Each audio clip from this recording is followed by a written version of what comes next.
So when one looks at the relationship with China today, it's certainly becoming more and more adversarial.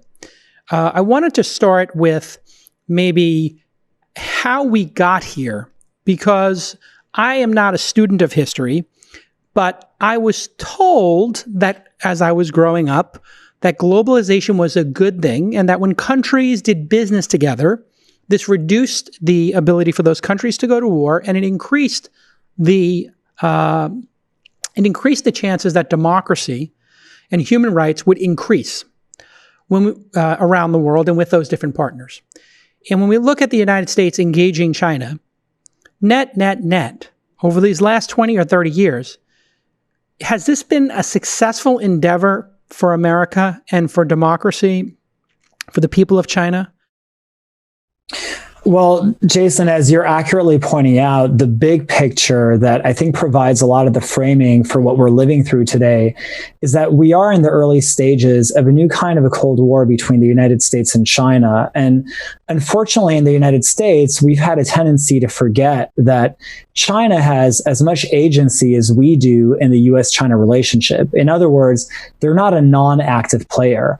We've known from leaked CCP documents that date back to 2013 that Xi Jinping had every intention to avoid being the Mikhail Gorbachev of China.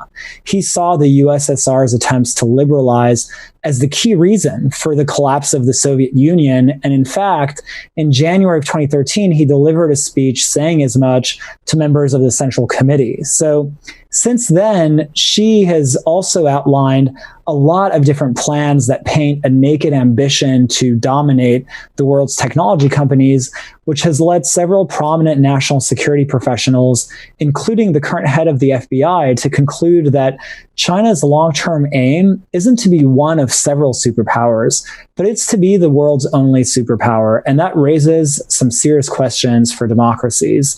So the writing's been on the wall for some time, and China has backed up a lot of their rhetoric with action, aggressively engaging in what the US military calls gray zone conflict, which typically refers to attacks on an adversary that fall just short of the conventional threshold of war.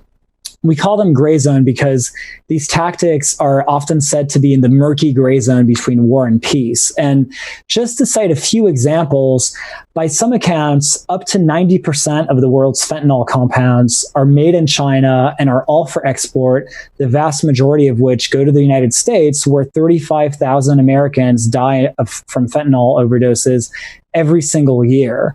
China's unfair trade practices has produced a bilateral trade deficit in goods that's the size of a G20 economy, just to put things in perspective.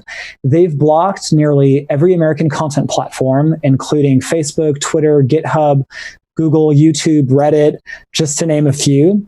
The level of IP theft that they've engaged in has been referred to by the former head of Cybercom as the greatest transfer of wealth in human history.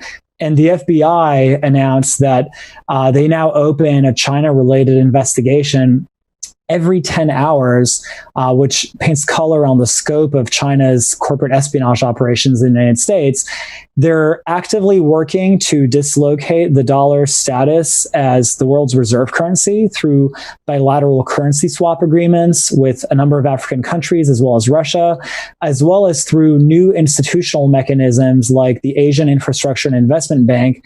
And of course, more recently, they've sought to export their model of authoritarianism around the world. So peace on those terms, Jason, and a peace that's predicated on the United States abdicating so many of its core interests is, as George Orwell once described, it's a peace that's not really a peace. And that's why in the last 3 years or so, we've seen policymakers in the United States increasingly awaken to the comprehensive nature of the threat posed by the Chinese Communist Party.